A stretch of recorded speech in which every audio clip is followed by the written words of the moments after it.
అండి, స్వచ్ఛమైన ఆహారం. నమస్తే. ఇది ఎన్ని సంవత్సరాలు మేడం? 30 ఏళ్ళు. టేకు చెట్టు అండి, 30 ఏళ్ళు. వీళ్ళ పొలంలో కూడా ఉన్నాయండి చాలా చెట్లు.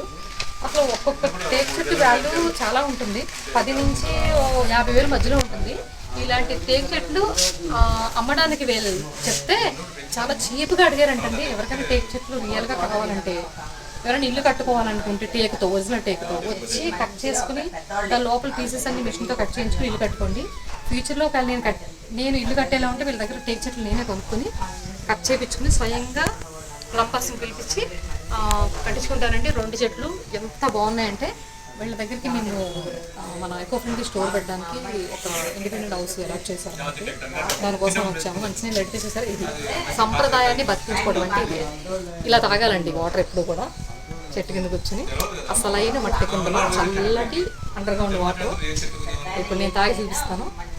ఇది కాస్త ప్లాస్టిక్ బాటిల్లోకి వెళ్ళిందండి, దరిద్రంలోకి అమృతం వెళ్ళింది. అది కాస్త 20 రూపాయలు పెట్టి ఎందుకో పనికిరాని దరిద్రం వాటర్ కొనుక్కుని తాగుతున్నాను. అది కాదు జీవితం. ఇది ఇలా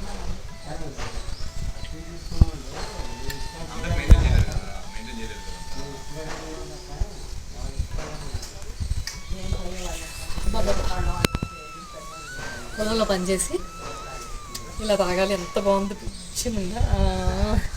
ఇంకా ఆనపకాయలు, మన దేశీయ ఆనపకాయలు రౌండ్గా ఉంటాయి. దానికి ఇలా మూత ఉంటుంది. దానిపైన కట్ చేసేసి దాంట్లో నీళ్లు పోసి, అంటే లోపల శుభ్రం కడిగేసి విత్తనాలు తీసేసి నీళ్ళు పోసి ఫార్మర్స్ పొలం తీసుకెళ్ళి తాగేవారు. ఆనపకాయ చాలా గొప్పదంటే, ఎండిపోయిన ఆనపకాయ దాంట్లో నీళ్ళు పోస్తే 1 సంవత్సరం నుంచి 10 సంవత్సరాలు కూడా దాన్ని వాడవచ్చు. పగల కొట్టకుండా అంత గట్టిగా ఉంటుంది దాని చెల్లు. ఆనపకాయ చెల్లు అంటే సొరకాయ ఏమంటారు, గ్రీన్ గార్డ్ ఏమంటారు ఆనపకాయని? Bottle gourd. అందుకే బాటిల్ గార్డు అంటారు, బాటిల్ లాగా ఉంటుంది అనమాట. సో దాని సెల్ చాలా గట్టిగా ఉంటుంది. లేదంటే వాటర్ పోసుకుని తాగడం ఏంటండి ఫార్మర్స్.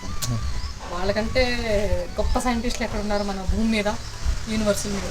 సో దాని తర్వాత కొండ పుట్టింది ఇదండి.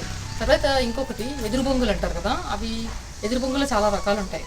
దాన్ని బ్యాంబో స్టిక్స్ అంటాము. కొంచెం లావుగా ఇంత ఉండి చాలా పొడవుగా ఉంటాయి. మధ్యలో కరెక్ట్గా కట్ చేస్తే దాని లోపల ఓపెన్ ఉంటుంది. కేరళ వాళ్ళు, శ్రీలంక వాళ్ళు వీళ్ళందరూ కూడా దాంట్లో మనం నీళ్లు పోసుకుని దాచుకుని తాగుతారు. ఇంకా మంచిది హెల్త్కి. ఒక చెట్లో నీళ్లు పోసుకుని తాగడం అంటే ఇంకా గొప్ప విధానం కదా.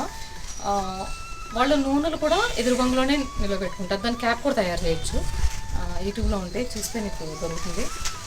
సో ఇలా మంచినీళ్ళు తాగే విధానాలు ఇవ్వండి. నేచర్ దగ్గరగా ఉండాలి. ప్లాస్టిక్ వాటర్ బాటిల్లో నీళ్ళు తాగకూడదు. It's very danger. నా బగ్గారా. ఓకే.